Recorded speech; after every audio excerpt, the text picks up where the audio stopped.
na sama sa kanyang personality ang scientist, activist, artist, and he may have been the very first culture worker, in fact, because he was working to create a very clear culture for the Filipino nation.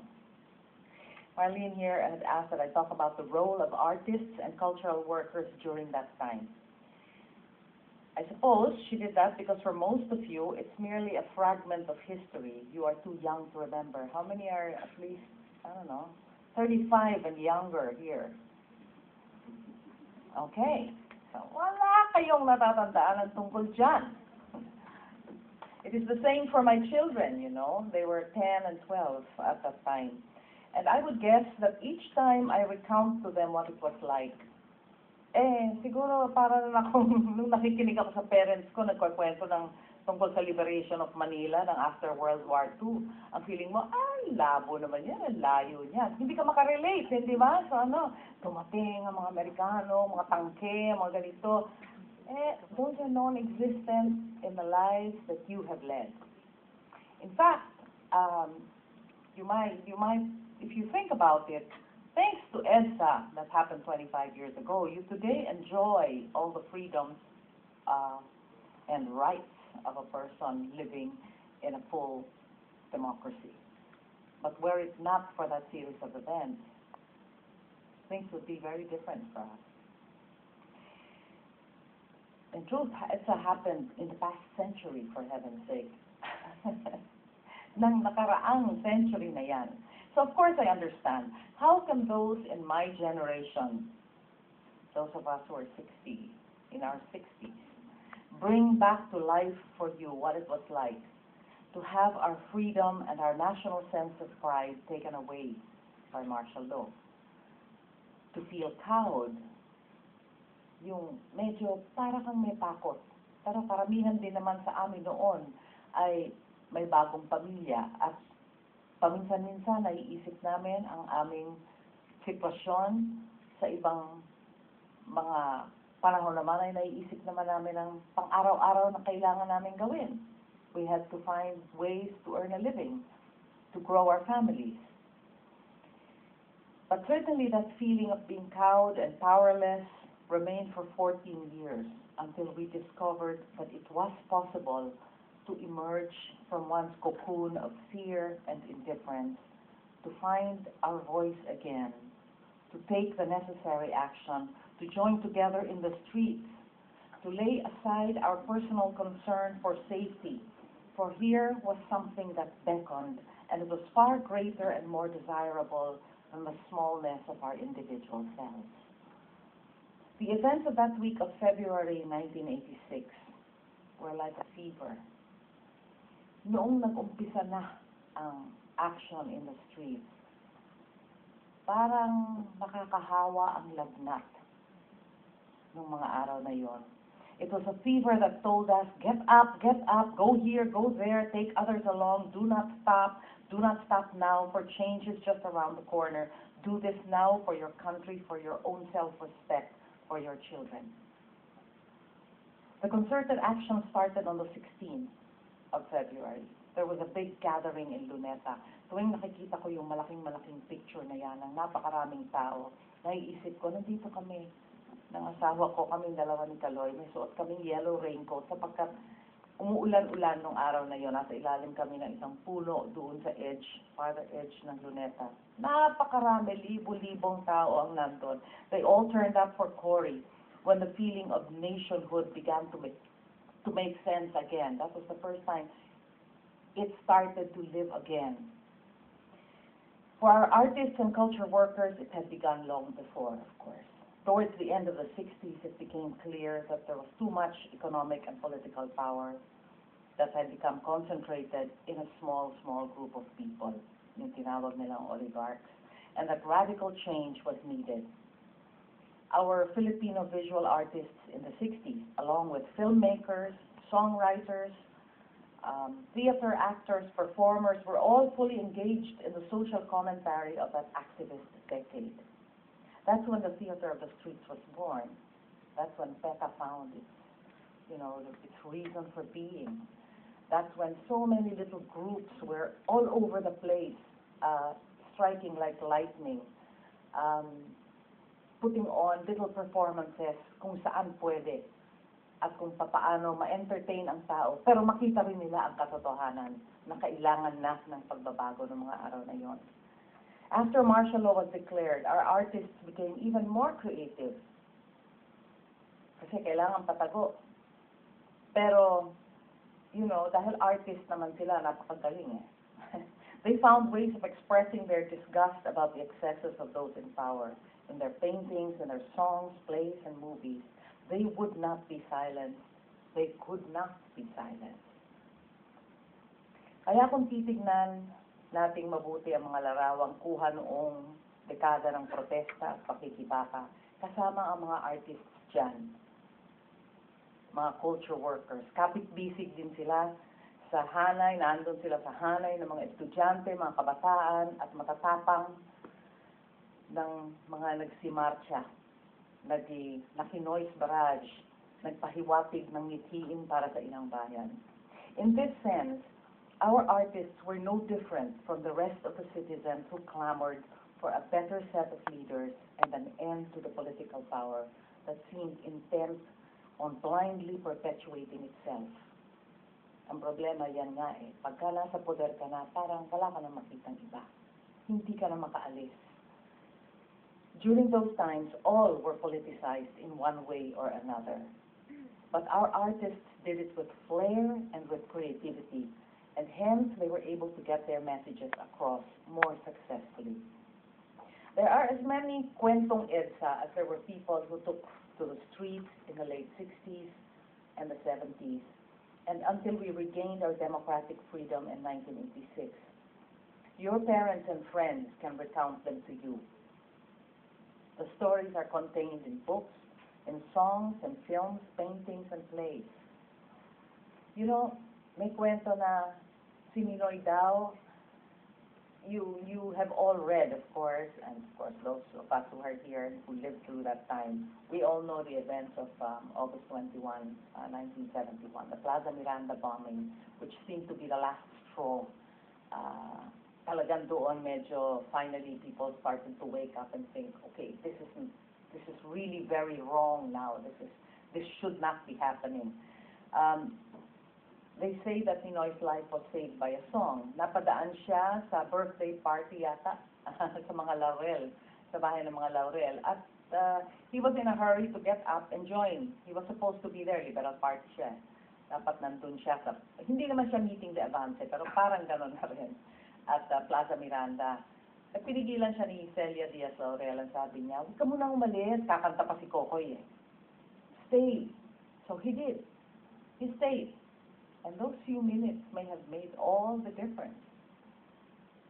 By the time he got there, the bombing was done. People were hurt. And so Ninoy's life was saved in 1971 so that he could give it up in 1983. Once more. And if you imagine that offering of flowers that is so played up in photographs and write-ups, nasa harap ng mga tangking dumarating, nakakatakot talaga yan. Siguro makikita ninyo because we are trying our best to bring out a couple of the old tanks to reenact in EDSA what it must be like. Kasi mga kabataan di natin alam eh, mga tangke nung araw, talaga lalaki, ang tataas. These pieces of heavy armor and the sound that they made rolling up, matatakot ka talaga, lalo na we'd had 14 years of, martial law, people wearing guns and strapped with bullets. You could see them. They would be marching around. Medyo talagang mayayanig ka. And to think that people were able to walk up and offer flowers in the face of these gigantic metal machines. That is so, if you think about it, it is so ephemeral and so poetic a gesture. That is art, is it not? And art in that time could stop army tanks dead in their tracks. Art is more powerful than we think. So the kind of work you are involved in is oh so very powerful. As if it wants to mark this date with the Philippines, other countries in the past 2 weeks have stirred up their own versions of people power. Napapansin ninyo sa balita, parang makisabay sa pag-aalala natin ng EDSA. Nandiyan ang Egypt, Tunisia, Libya, Yemen, Saudi, and these countries were under the yoke of autocratic rule for far longer than we were. We were under martial law for what, 14 years, and the same person there for 22 years. But they've been under, very, very heavy-handed autocratic rule for 40 years, longer. So, sa memory nila, parang wala na yung memory of what it was like to be free. At alam ninyo, siguro alam naman ninyo, no? Kapag ang ibon ay kinulong ninyo ng matagal, kahit buksan ninyo ang cage niya, hindi aalis yan. Kalimutan na niya kung ano yung, wala naman siyang curiosity na about what is outside. He's perfectly comfortable inside his cage. Kailangan utsukin mo para lumipad. At hindi mo alam kung makakalipad pa siya. Kung maaalala pa niya paano lumipad. And so, it is so very important. These people are inspired by movements like ours. And, the protests are gaining volume, and the clamor for peaceful transitions to democracy are becoming difficult to ignore. And of course, today, with the kind of very prevalent, social media, these movements are made even more powerful and possible.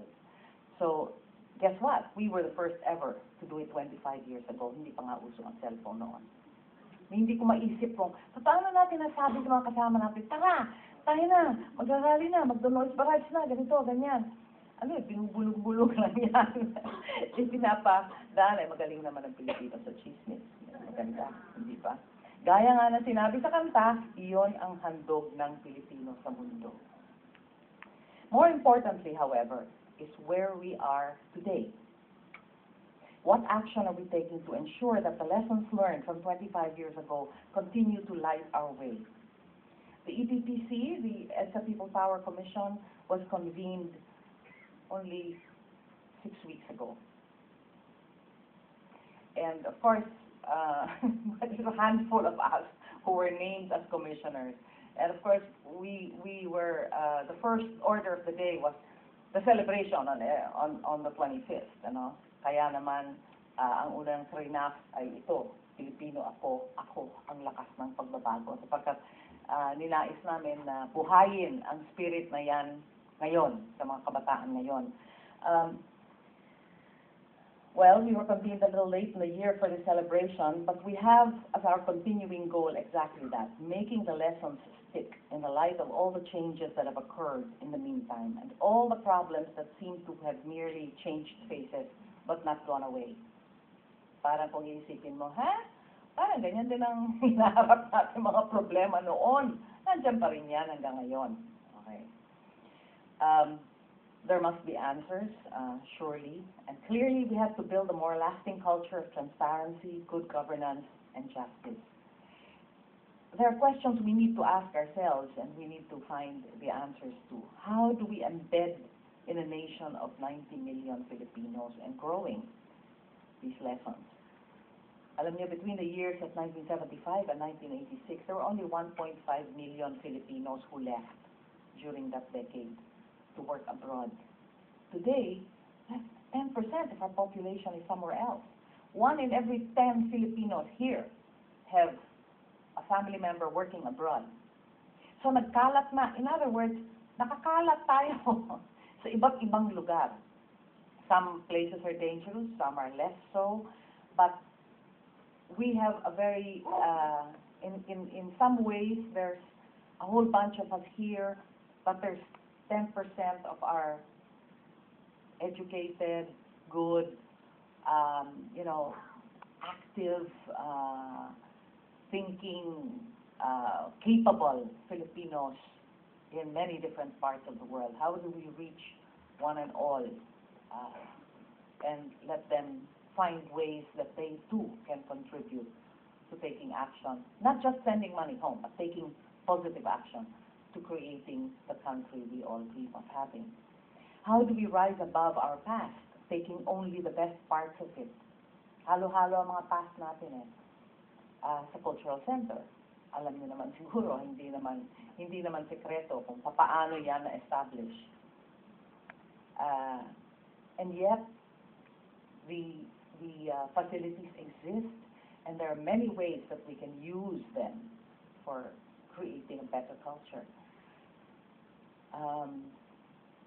How do we ensure that the history of EDSA is written in our history books that our youth do not forget?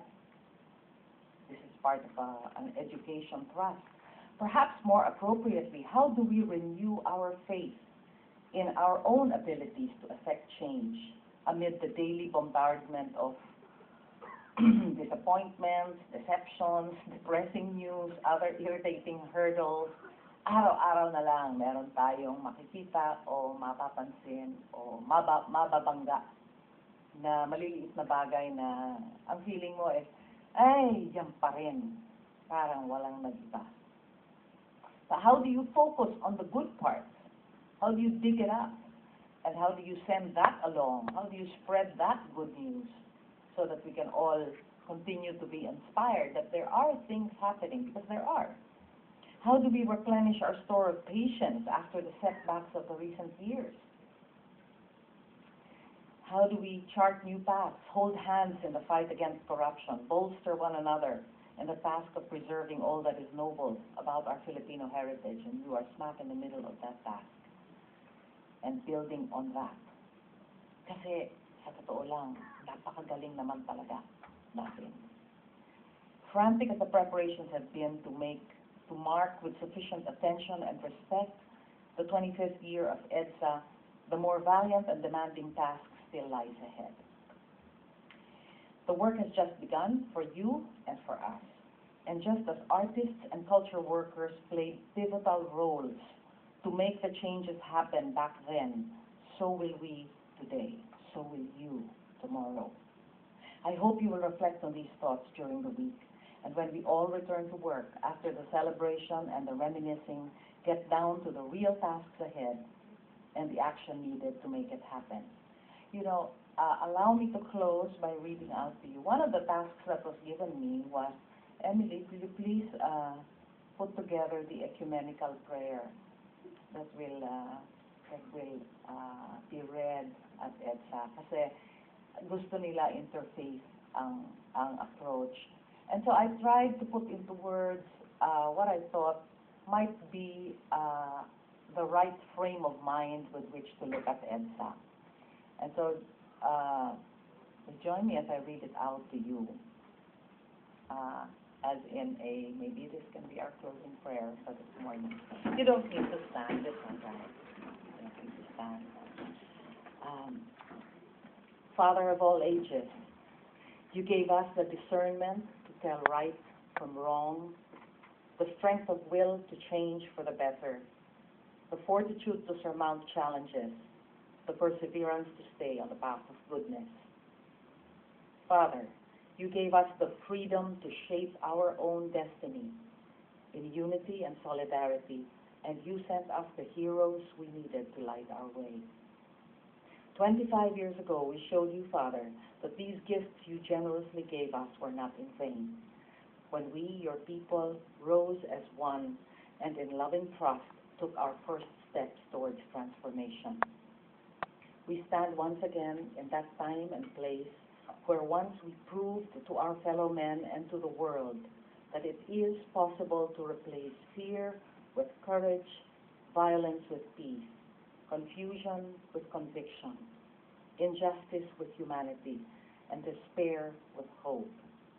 Today, as we tread this trail of recent history, let the memory of victory be our torch. Let its fire vanquish any doubt that we can achieve all the good that we desire.